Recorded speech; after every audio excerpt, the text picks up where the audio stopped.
Hey, what's up guys? Gabe here from SNP Speed Innovations.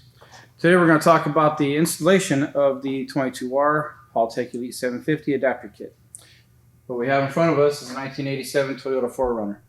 Prime condition. I know it's mechanically sound because I just built a motor a couple years ago. Had the truck here in the shop probably a couple months ago, and we did some more work to it.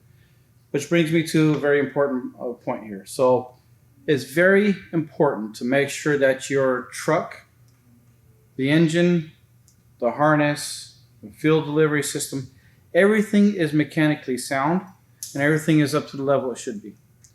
If you're fighting problems that is 100% sure not a tuning issue, this kit will not fix your problem.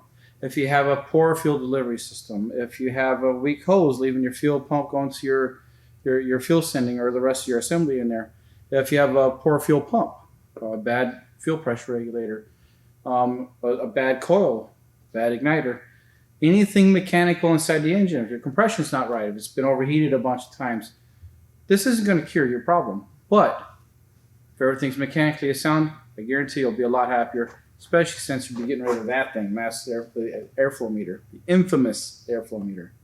Nobody likes that thing. It's ugly. So anyway, we'll bring you the rest of the installation video. We'll show you in depth, part for part, what it is, what it does. We're going to show you how to install it piece by piece. Again, it's very important to make sure that your vehicle is mechanically sound. Take all the safety precautions as necessary. Chalk your wheels, use your e-brake, all that good stuff. You will have to do some welding, unfortunately, or take it to a muffler shop. There's an O2 sensor bung you'll have to put in there. But it's really not too difficult. This is the adapter kit, and the adapter kit usually installs in just a few hours. If you've never done anything like this, maybe a half a day to a full day, depends on how many beers you drink. But most importantly, it's a pretty simple, straightforward system. From here, we're going to take you inside our manufacturing area. We're going to show you all the parts, piece for piece, and how they kind of go together. Let's go in the office and take a look. All right, now let's go over all the parts that are in the kit. First off, most important part, Haltech Elite 750. Haltech Elite 750 comes with the communication cable, which plugs into your laptop, USB, which gives you your Haltech software for your laptop, and ECU mounts to the mounting plate, which mounts to your factory ECU location. All of our kits come with the Wideband module kit, and we do that because we want the most amount of speed and accuracy. So their Haltech Wideband kits are waterproof, pretty stout, very fast, very responsive, and super accurate. New sensor is pretty cool. All CAN bus, so if you have a good power source going to your adapter kit, which in this kit you should just be able to plug in this 4-pin DTM connector. If you seem to have a problem you're popping fuses, you may have to wire this in, but in this case you put a 7-amp fuse in line with this. Moving on to the rest of the kit, we've got the adapter part. Now the adapter is what plugs the Haltech into the adapter, and the ECU connectors plug into this, which makes it more of a plug and play kit. So basically you're just going to remove your factory ECU. Those connectors that plug into your factory ECU, you'll plug right into here. Okay. Haltech Elite 750 is going to plug right into here. We have a ground that goes out to the battery. We have a sub harness that plugs into one of these connectors here. And that sub harness runs out into the engine bay. Now what that sub harness does is it gives you a very clean shielded cable that goes to the distributor. An air temp sensor. Factory Toyota 22R kits do not come with air temp sensor. We supply one. I have a map sensor wire. One of the biggest advantages to buying this kit, you don't have to have the airflow meter no more. Huge relief, you can throw that thing away. You're welcome. This is a map sensor, it goes right to the back of the plenum. You can find any port on the back of the plenum, or you can tee it off to the fuel pressure regulator. Speaking of fuel, cold start injector, like we talked about earlier, we put an air temp sensor in it. So when we do so, we remove the cold start injector. This mounts in its place. Just a GM air temp sensor. Threads right in here. Bolts right into the intake manifold. Put a little bit of silicone on here. Really easy. And when you are removing the cold start injector, you're going to remove the cold start injector feed line. Now that feed line bolts right up to the fuel rail. You're going to use your stock crush washers, and this is just going to plug the hole. And last, we've got the distributor connector. So this is going to go right to your factory distributor connector. You're going to cut that off as to the instructions in the kit. You're going to pin these two little guys on as per the instructions in the kit. Afterwards, you're going to slide right into the back of this DT connector, put your lock in it. From there, it plugs right into our sub harness.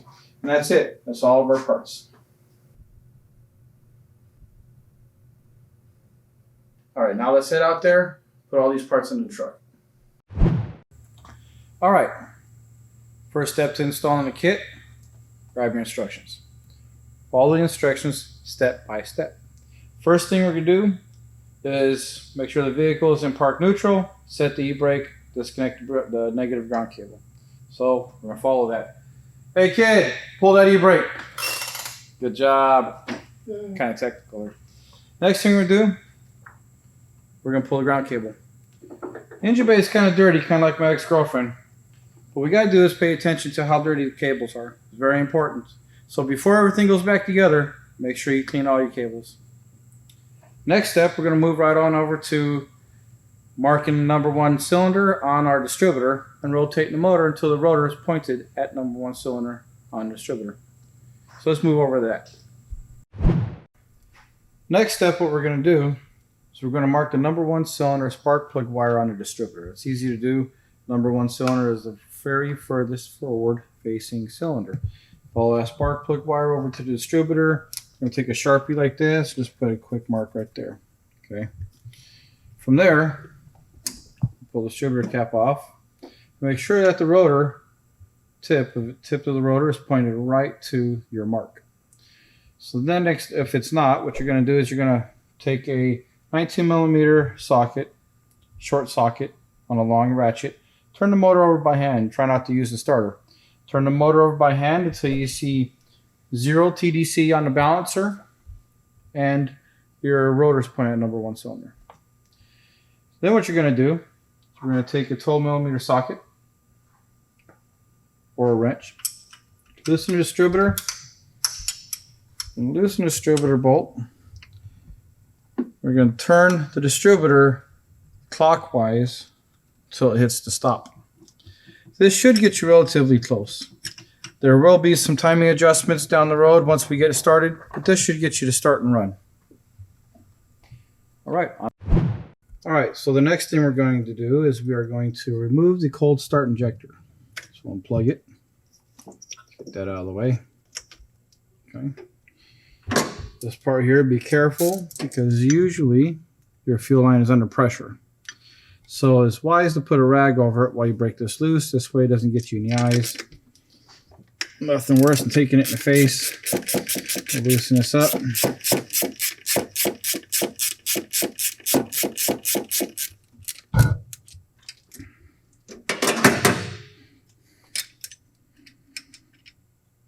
Pull the banjo bolt out and the crush washers. Now we're going to remove the cold start injector.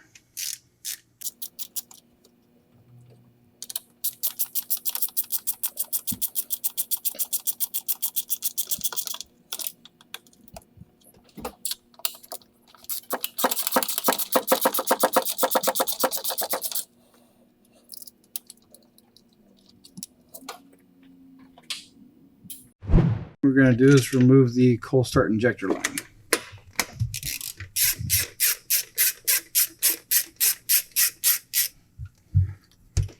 Be careful not to lose your crush washers. We're going to be using those.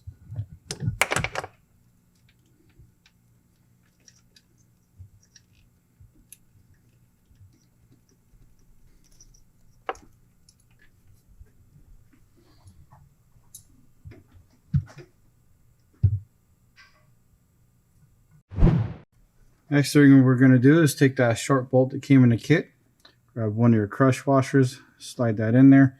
We're going to take this and slide it right in through there.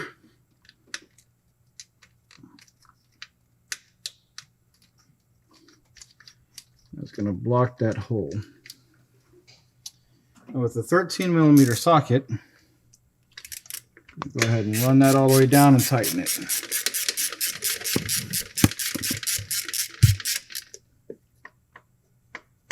Make sure you get it pretty snug. We don't want any fuel leaks. Next thing we're going to do is we're going to take the air temp sensor, we're going to thread it into the plate. Now, National Pipe Threads is at a taper, and so is the hole. So one side will be smaller than the other. So we want to make sure we got the correct side. Easiest way to do that is just try to thread it.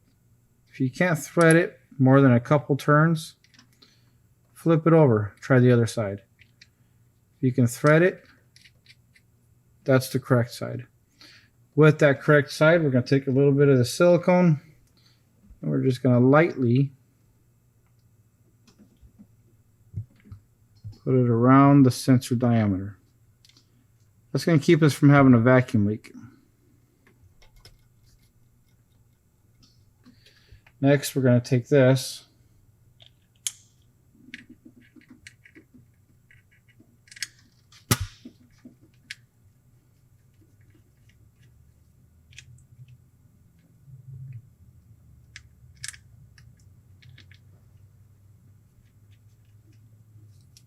thread that down, and with the 10mm socket, we're going to secure these nice and tight. Don't over tighten them. It's only a 6mm screw. It's easy to strip the threads on the intake manifold. You just want it tight enough to tighten up against the sealant. After that, we're going to take a 19mm wrench. Take a 19mm or a 3/4. We're going to tighten the air temp sensor. You don't need to get too carried away on this.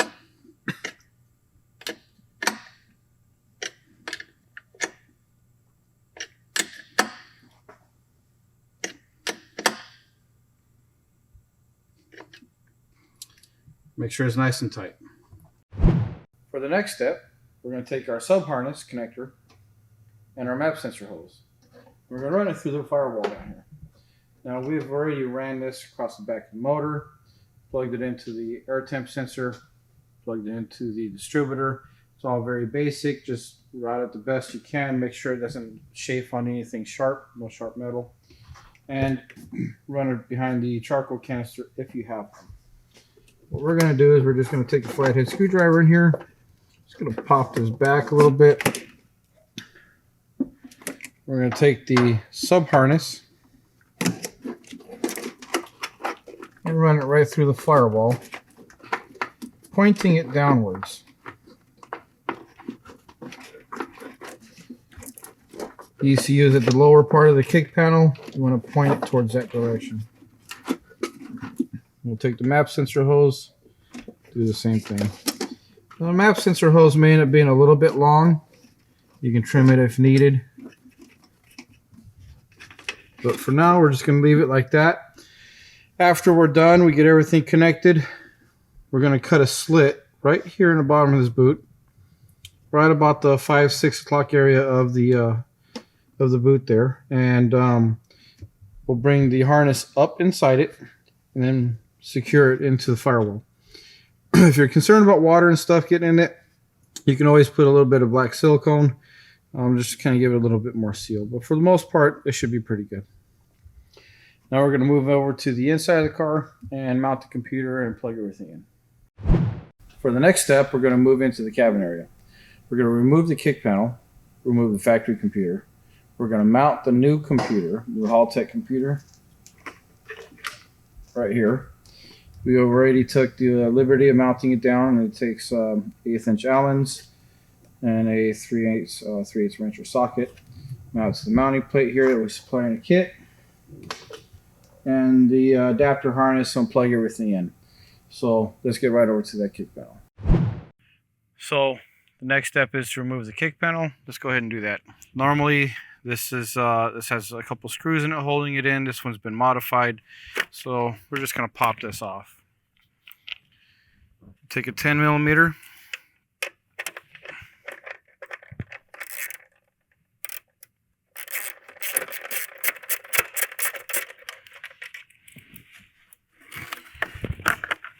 remove the ECU.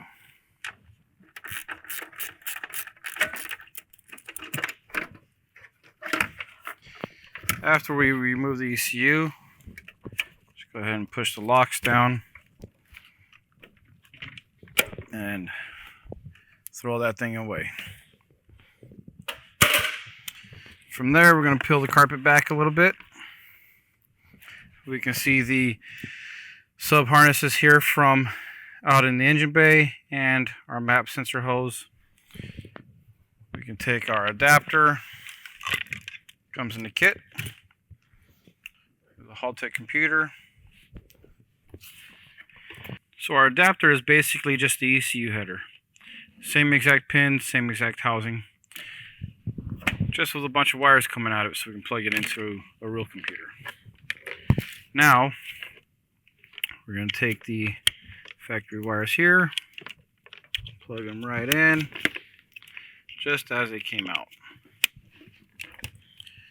We'll take this, we'll lay it downwards like this, we'll leave this up high, tuck it down. We'll take the new ECU and we'll just tuck that right up in there. I normally start at the bottom corner here. Get that one started. And then from there, we just mount all the bolts down. After that happens, we can go ahead and plug in the adapter kit like this. This nipple here is for the map sensor hose. And then this green wire here, we're going to cut the zip tie. And then we're going to remove the speaker grill, remove the speaker, get into the ECU main relay where we solder this into the fuel pump activation wire. By doing so, we'll have full control of the fuel pump through the Haltech computer. It'll energize it when it's running, it'll shut it off when it's not running. Just as it should. If you get in an accident, you want to be able to kill the fuel pump. If the engine stalls and you're flipped upside down or something, you don't want to keep pumping fuel. So we'll grab some tools, we'll come back, take all this apart, and get the soldering. Alright, this is the toughest part of the whole job. This relay is mounted behind the speaker grill, behind the speaker, up against the kick panel here.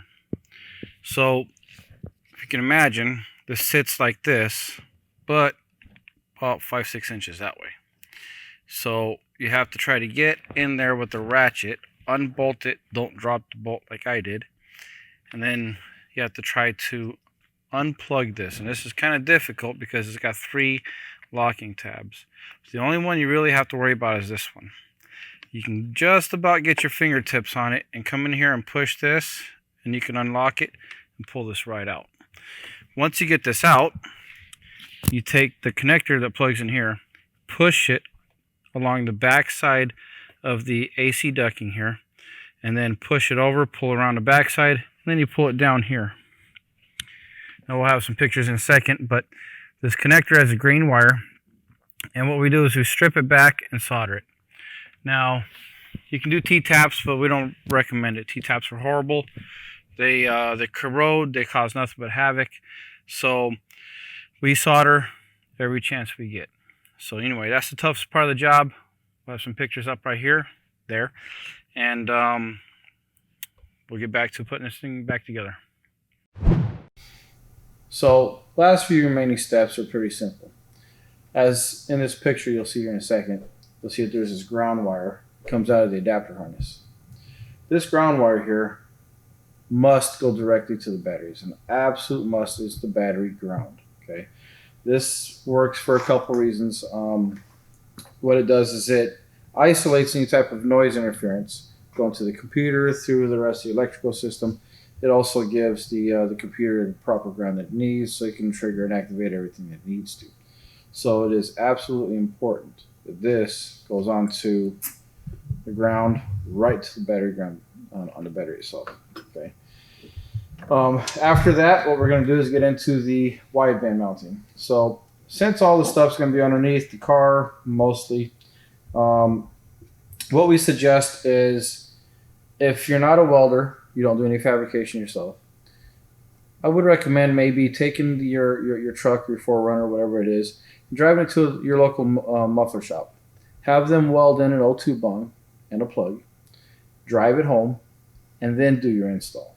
This way you're not trying to drive it without an O2 sensor on it. There's a couple different ways to mount this. It's very simple, really. You have an O2 sensor that mounts into the threads into the O2 sensor bung. This connector plugs into here, real simple. And this is all pretty much a dedicated length. So you can mount this thing strategically however you like.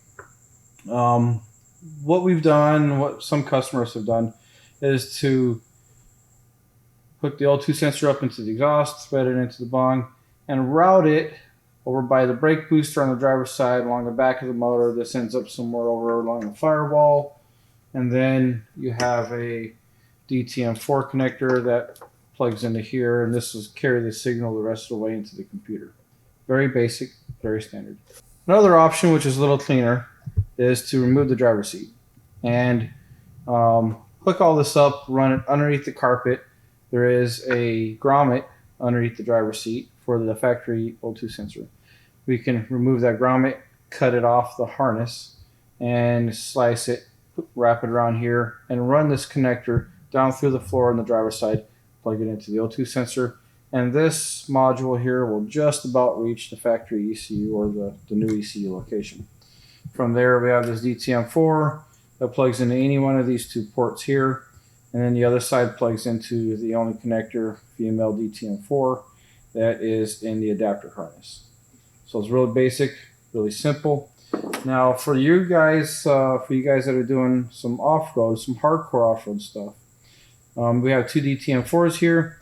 You can use the second one, the daisy chain, and run a Haltech dash, race pack style Haltech dash. So wherever this is located, we can run another cable like this. We can run it up to stuff like wideband or wideband module, from the wideband module up to the dash, or to a exhaust temp sensor module or other modules. So you can daisy chain off of that.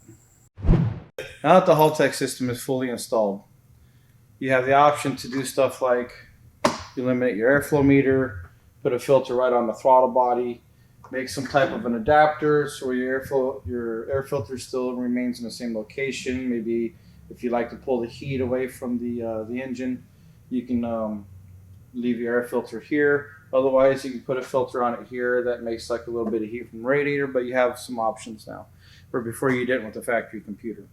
So with all that said, we're pretty much done. It runs. We're going to do some tuning now. Take it up and down the street and see how it does. Base maps give you just that. It's just a base map. Gives you a startup tune. It allows you to start it. You have to make some adjustments.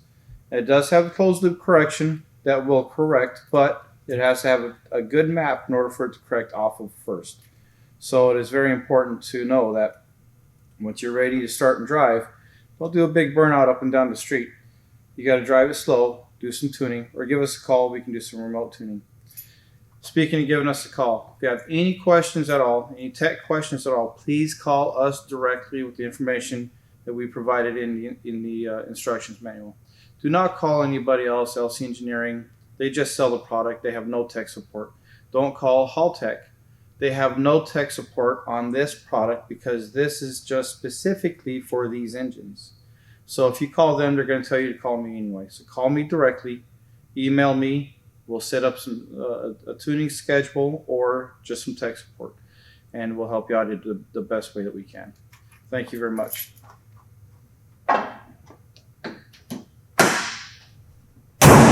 Let's go do some tuning.